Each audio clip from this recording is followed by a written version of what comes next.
Welcome back to another video here on the Golf Clubs for Cash YouTube channel. Today I am joined by a very special guest. It's our owner, or one of our owners, Murray Winton. How are you doing? we, mate? I'm really good. How are you? Yeah, I'm looking forward to this, mate. I brought you to the sunny Braid Hills in Edinburgh today, so let's see how it goes. So this is actually the first video we've done up here in Scotland. If you don't know, we are an Edinburgh-based company. So we travelled up yesterday and we're going to have a little chat today, aren't we, mate? Absolutely. Look at that for a view, by the way. Aye, you've come on a good day. So we've got the Iron Brew. We're ready to go. Absolutely.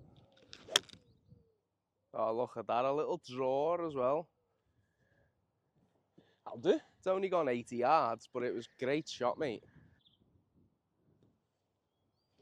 Oh, that is sky to high heaven. So, Murray, this is spectacular, by the way. What, that you're getting a day off work to come and play golf with me? It's paid, so.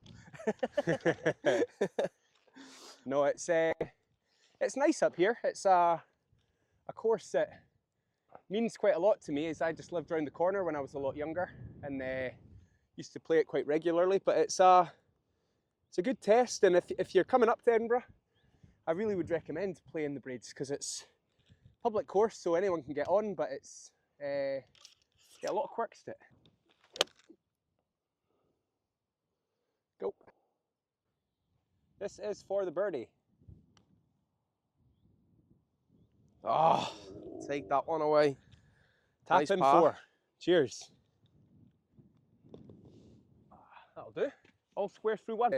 So you used to, as a kid, go in there and look for balls and stuff? Yeah, just put the waterproof suit on and, you could disappear in there and find 30, 40 golf balls. And, when you're that age, all you do is you want to play golf or you want to look for golf balls. And I really would like to play more golf, but I'm just, we're snowed under at work. We've got, a lot of things happening at work which take up a lot of our time. I became a dad last year, which is great, I have to say. So my little daughter, Mary, she's going to be 1 in June. So that takes up a lot of time as well, as you can imagine. But, golf is something that I've played it since I was 5 years old. So, yeah. I want to continue playing golf until I'm 85 years old, So it's it's a hobby, it's a pastime, but it's also a real obsession as well. It's great to do something that you enjoy. It's halfway there. Never up, never in. 4.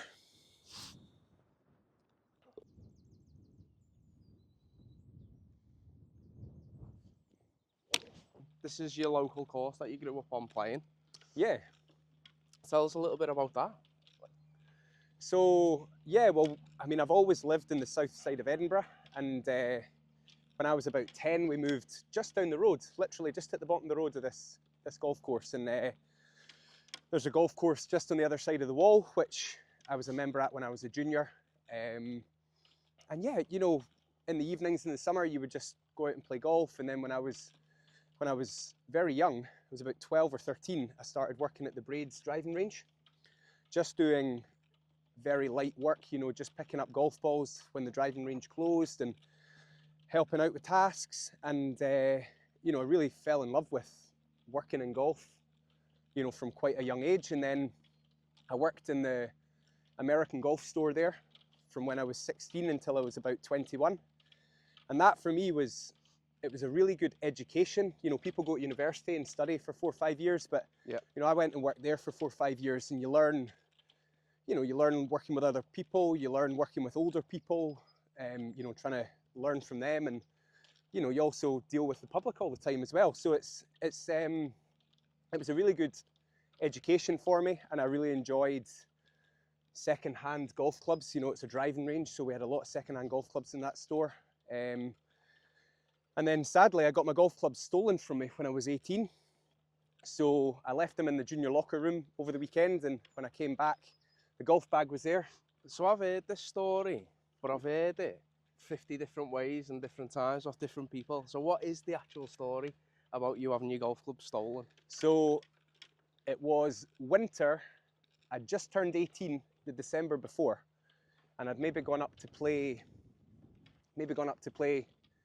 the Sunday, maybe left them on the Friday, something like that, and left them in the locker room. And when I went into the locker room in the morning, the bag was there, the clubs were gone. So I was gutted because I just got a new driver for my 18th birthday. It was the R7 CGB Max driver from mum and dad, and you know, it was gone. So I had a difficult decision to make because I couldn't afford to buy a new set of clubs and pay a membership and play golf. So I decided I could only do one of the two. So you can't play golf without clubs. So gave up my membership and then started buying used golf clubs. So I bought clubs on eBay mainly, and I just got really excited about buying a set of clubs which I thought were a good price. If I didn't like them, I could then put them back on eBay and either sell them for the same money or maybe make a wee profit. So it spiraled from there. So that was when I was 18. And then when we got serious with the business, Martin, who was a colleague at American Golf, we decided to go at it together when we were about, I must have been about 20, 21. Martin was a few years older, and yeah, and then we moved into our premises in 2014. So that was 10 years ago now. But before it was just very low key. You know, we were selling clubs at the selling clubs at the weekends, or doing 1 or 2 clubs a day, and and then we started to go a lot more seriously at it. And since 2014, it's been hard graft, but it's been really good fun. And we're now 100 strong workforce, and we've got our 2 sites down in Warrington and Edinburgh, and we're just wanting to continue to go from strength to strength. And yeah, that's really where we've come from. The company, since I joined in 9 months ago now, has grown massively just in that short space of time. So I can only imagine what it's going to be like in another 10 years. I hope so, yeah. And we've got a really good mentality. I think everybody that works with us kind of understands where we've come from and what we're doing. So yeah, long may that continue. Absolutely. Take that away. Go! So tell us a bit about what you do on the day-to-day then, Murray. So generally at work, it's hard to pin down one job. Sometimes we need to clean clubs, sometimes we need to photograph them, list them. Generally on a day-to-day, I go wherever the work is required. So, if that's going out and collecting stock from a pro, or hosting a trading event, or, booking in clubs, cleaning them, whatever needs done. So, part of what we do at Golf Clubs for Cash is we're all quite multi-skilled, aren't we? So we don't generally do the same job day in, day out. And, part of what we have to do is, we have to be multi-skilled, because, one day there might just be a huge batch of clubs needing cleaned. The next day, they all need listed, they all need put in boxes, whatever it is. So yeah, quite a varied task, I would say, day to day.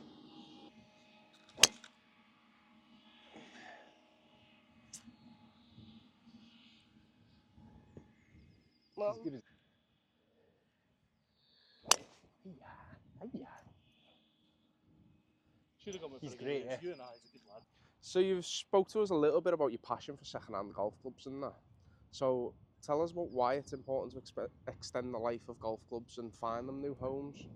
I think, firstly, you've got to look at people using them. So I think a lot of people are, they believe they play more golf than they do. They say they play every weekend.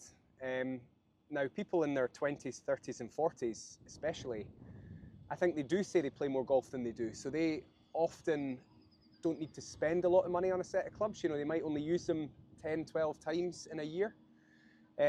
So firstly, I'm very conscious that people shouldn't spend more than they have to on a set of clubs.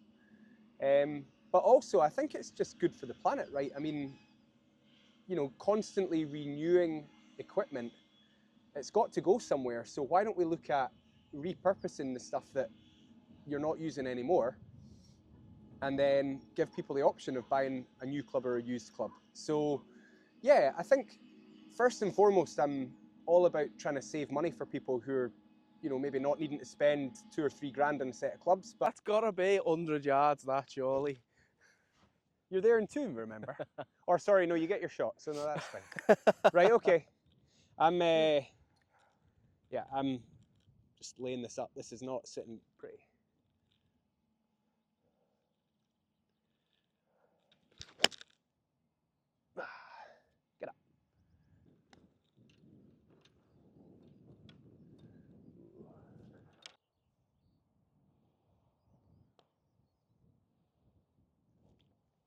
That's good pace.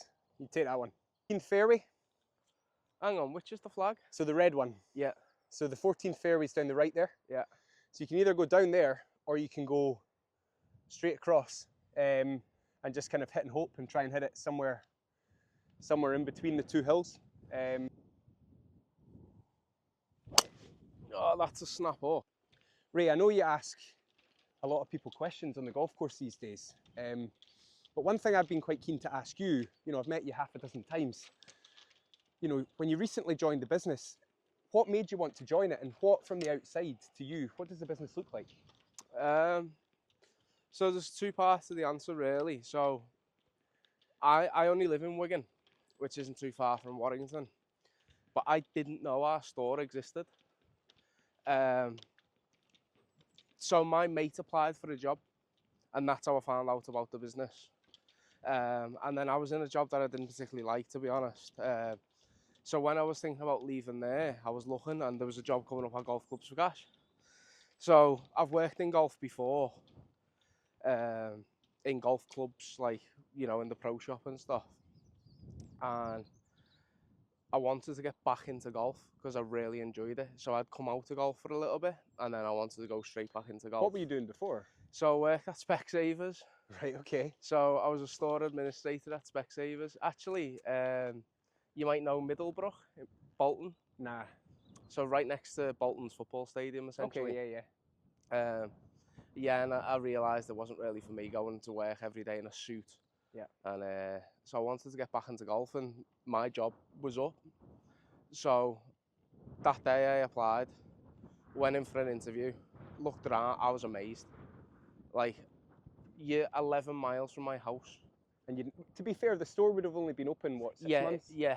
So you were 11 miles from my house, and I didn't know that the store was there. And since then, it's grown massively. Yeah. But I couldn't believe it. I walked around, and everyone says it. It was like a kid in a street shop kind of thing. Shop, yeah.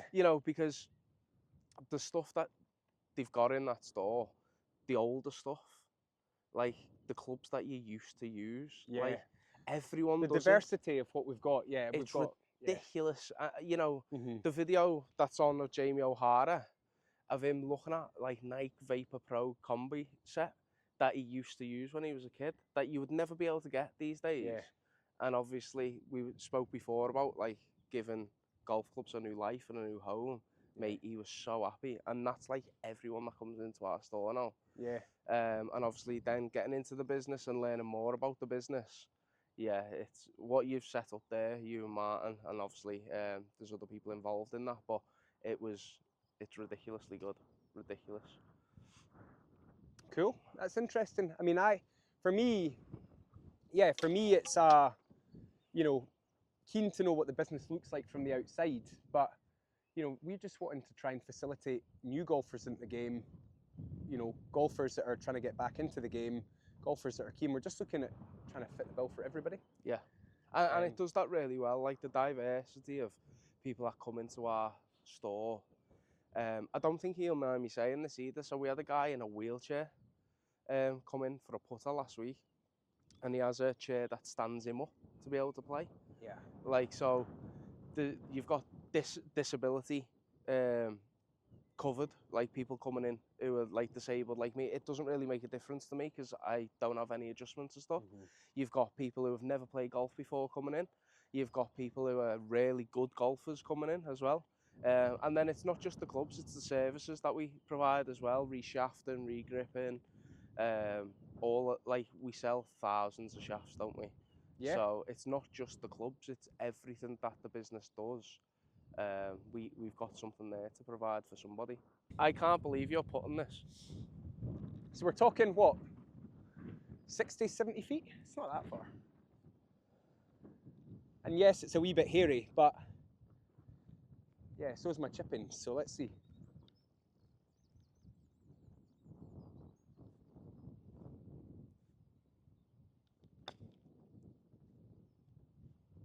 Hit the pin. Ooh. It's a wee bit racy. It's at 8 to 10 feet. I can't believe you've put that. Not bad. Right, so you want to try this? I want to see you chip. So Days, that is so ugly. It's not I terrible. told you the chip was the shot. I reckon if I did it 10 times, I'd hit putts closer. Settle. Oofed. Oh. So have you got any golfing stories for us? Golfing stories. I suppose the best one for me would be in 2002 at Muirfield at the Open Championship. I was one of the few to get Tiger Woods' autograph. Oh, really? So, 2002, he was really at the height of his career, and I think it was quite well known that he wasn't publicly signing autographs. And me, as a 11-year-old, ran onto the practice area, ran under the ropes, walked alongside him, and said, "Mr. Woods." I didn't shout "Tiger, Tiger," I shouted "Mr. Woods." And I think he was so taken aback. He said, and just looked down at me, had a pen and paper, signed it, and said, "To you, kid, have a good week." And I thought, it's going to stick with me forever, that one. That's so awesome, Yeah, and and then I think he went out and shot about 80 that day. You distracted him from his practice. It was the day the weather was really bad. I can't remember if it was the Friday or he might have even missed the cut, but yeah, it was an amazing experience. So that's probably my best golfing experience. Less for the distance. So this is the time in the video, Muzz, Yeah. where we do the one-arm challenge. Oh gosh. So we'll hit our proper ball first, and then you can have a go at trying to hit the ball like me, yeah? Yeah, of course. Sounds good. You're gonna have to, you're maybe gonna have to do a few takes. I'm the worst person to ask advice on this from. I've seen you do it a few times, I have to say, on the video, and I just hope that I can firstly make contact, but we'll see. See how we get on. Right, just with an iron, but I don't know why I've still got my glove on, but anyway. Everyone that's hit a good shot, put the left hand behind the back. Well, I've been watching the way you swing back, and I think that'll help me if I sort of try and follow a wee bit with my left. So, right, let's see what happens. Don't try and crush it.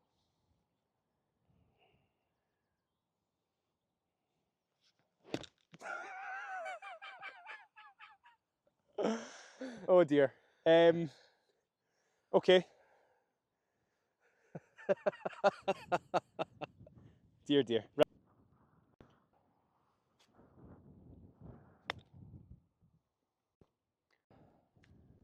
Stop. Run on a wee bit. This would be nice.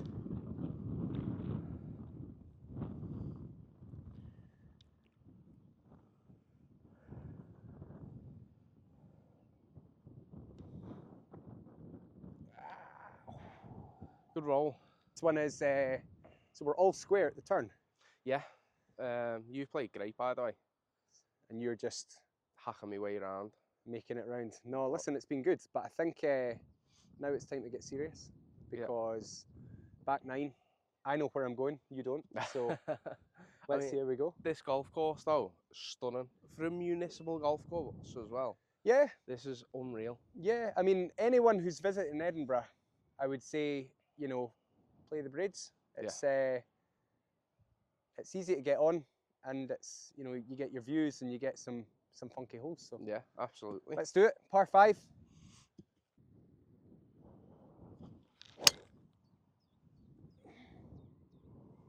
Great try. Cheers. Yeah, that'll work. That's too right, Should be fine. So Muzz, golf clubs for cash, it's taking you up and down every corner of this country, in Scotland, England, Wales, but it's also taking you to the Masters, hasn't it? Yeah, so we ran a promotion this year, or last year, to allow 2 pros from Foremost and 2 pros from TGI to go to, or to win a trip to the Masters. So yeah, came back from that last month. We took a group of guys, and what an experience, I have to say. If you've never been to the Masters before, go. That's all I can say. Just make the time, save the money, and book the trip, because it's everything you'd hope it would be. I mean, the golf course is immaculate. The staff are so helpful. You get really close to the players, and if you're lucky enough to get the weather, then there's just not a better day on this earth. Yeah. Yeah, we were there on the Thursday, and you know, you're not really interested in how everybody's doing. You're more interested in walking around the course and, you know, trying to relate to what you can see on the television. Is it everything that you think it is? Yeah, I thought it might have been a little bit bigger in that, you know, the holes being a little bit further apart from each other, but it's not the biggest plot of land. You know, you can, from the clubhouse, you can pretty much see, you know, the perimeter of the course. So it's quite close knit. So I was quite surprised with that. But yeah, I mean, the course, yeah, it was kind of what I expected in that not a blade of grass out of place. Yeah, incredible. It's hilly though, isn't it? Yeah, it is hilly. I know that a lot of people say the television doesn't do it justice. And, you know, when you do get there, there's some real inclines. And, you know, I guess now they're saying, you know, with Tiger, for example, you know, his legs aren't too good, that it's a tough walk. And I can see that, you know, there's some real inclines up and down. So yeah. That's pretty good.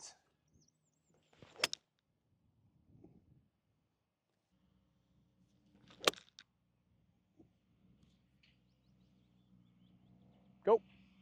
Go. Yeah, good shot.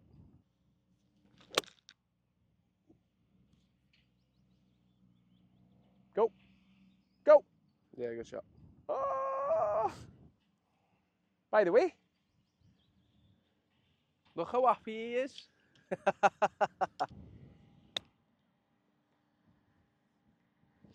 Didn't nip.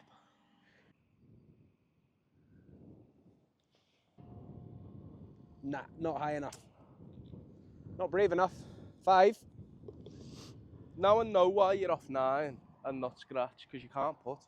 How much golf do you actually play? Because you played really well today. Probably because it's the morning. So, you know, we talked about earlier how I'm certainly a morning golfer. I mean, the idea of going out and playing golf after work used to appeal to me, but, you know, with family commitments and, you know, long hours, sometimes the preferred thing to do is just go home. But I don't play that much golf now. I'd like to play more, but I mean, I've played, this will be my 5th round this year. So what are we into May? So the way you played today, I think it's your 5th round this week. Yeah, one thing that I like to say to, you know, all the team at Golf Clubs for Cash as well is, where possible, try and make time to play golf. You know, it's what we do.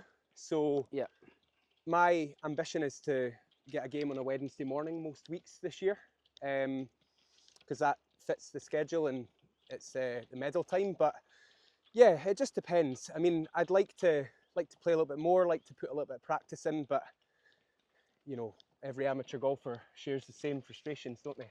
Do the lads in your shop, in the Edinburgh store, do they play together often?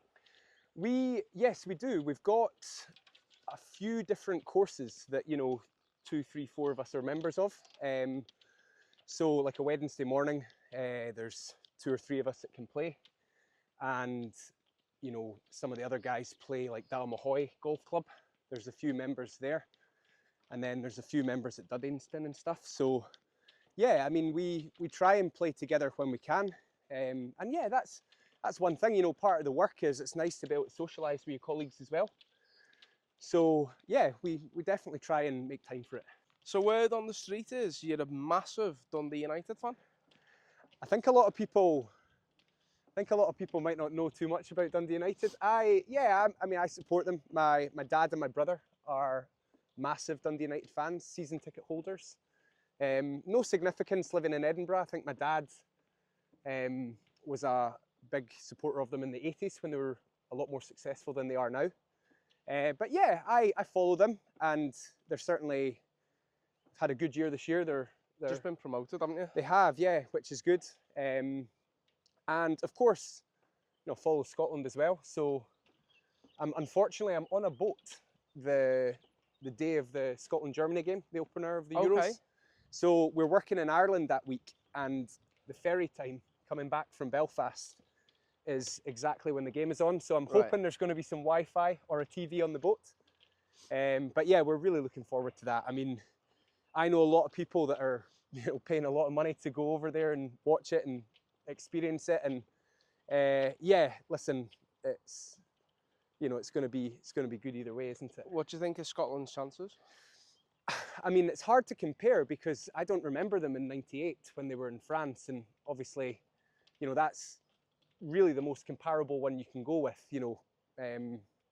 but yeah, I mean, they've got a good squad and they've had some pretty decent results, and Steve Clark seems to be doing some pretty good things. There's a lot of enthusiasm about it. So yeah, I mean, I'd like to say, we're certainly good enough to get through the groups, aren't we? So let's see what happens. More.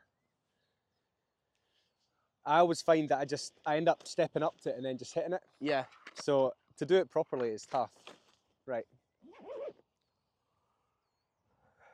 I've never actually seen the film as well. Have you not? Believe it or not, I've never seen the film. Right, here we go. Go. Oh my word! That is unreal. Is that the best of the day? That is unreal. So in preparation for this, obviously we asked a few people that work in the business that have known you for years. So we got Elliot, we got John, and Elliot told us that your dad was a bit of an entrepreneurial person. So is that where you get your entrepreneurship from? Possibly, yeah. I mean, my dad had his own business for 40 odd years. He was a motorcycle dealer. But yeah, I think, the choices that you make also come from, other people that you learn from when you're a teenager. You see people that really impress you, that work hard. And yeah, I mean, I've always had a desire to work hard. I don't expect to be thanked necessarily for some of the hard work that's done, which is maybe not the best way. But yeah, I mean, my music teacher at school was from the army, and he was very regimented, very disciplined, had a lot of respect for people who respected him, and I learned a lot from him as well. But yeah, I would say you can't choose who you are, but I can't switch off at times. I'm just thinking constantly how to make improvements, refinements to the business. And yeah, I mean, it's what you're born with, right? Absolutely. But yeah, what you were saying about entrepreneurial backgrounds and stuff, I think you're right. There's no such thing as a bad idea. Yeah. You said that, and we talk about it all day, every day at work, and there's no necessarily right or wrong way of doing it. And that's why we like to be, we like to share ideas as much as we can. But what do you think? Like, do you think that there's, do you think there's a certain people that just sort of think things differently in the business, or? Well, what I really love about this business is that the staff, no matter who you are, whether you're yourself or whether you're, a part-time cleaner that comes in at weekends while you're in college or something, everybody shapes the business, and you've kind of allowed free reign of that because, well, it works at the end of the day. Like, the business is what it is because of everybody that works there. And if we have ideas as just staff members and we come to you, like, I've texted you a couple of times, haven't I? Yeah. And not everything's a good idea, or, well, it's not that it's not a good idea, but you'll go, this is why it wouldn't work, or this is why it will work. So the fact that you can have sort of influence over the company and the business like that is so unique. Yeah.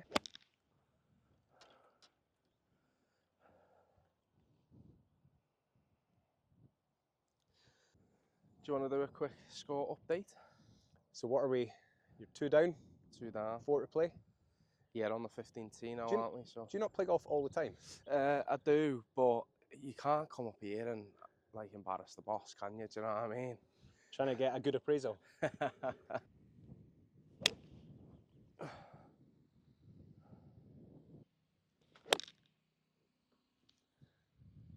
you can't swing it, thin it. Stop!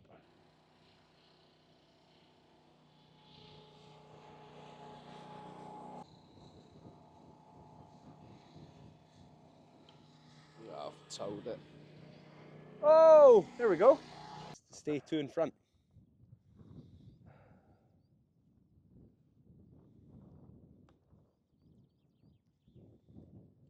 You can take that one away. Ah, you were right.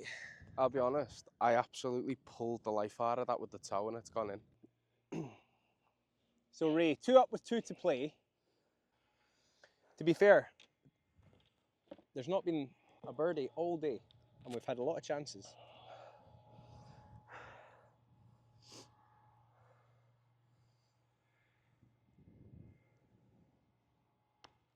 That's such a bad putt. That was like a pool. Oh.